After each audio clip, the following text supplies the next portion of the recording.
Blue Ruby specialist in 1 and 2 gram gold plated jewellery, American diamond, antique art jewellery अब आपके शहर में राम मंदिर रोड बीजापुर।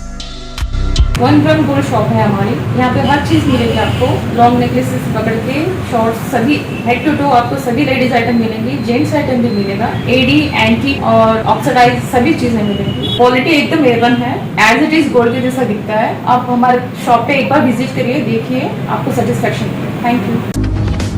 बीजेपी सांसद ने अपने हाथों से किया टॉयलेट साफ। मध्य प्रदेश राज्य के बीजेपी सांसद जनार्दन मिश्रा ने बिना किसी ब्रश या हैंड ग्लोव्स के ही हाथों से रगड़ रगड़ के गर्ल्स हॉस्टल का टॉयलेट साफ करने का वीडियो सोशल मीडिया पर खूब वायरल हो रहा है। इस पर कुछ लोगों का कहना है कि सांसद के आने से पहले ही इस टॉयलेट की पूरी तरह से सफाई की गई थी। इनके समर्थकों की ओर से पहले से ही साफ सुथरे टॉयलेट को अपने हाथों से साफ करके सोशल मीडिया पर फेमस होने के लिए किया होगा सांसद ने, ऐसा भी कुछ लोग कह रहे हैं।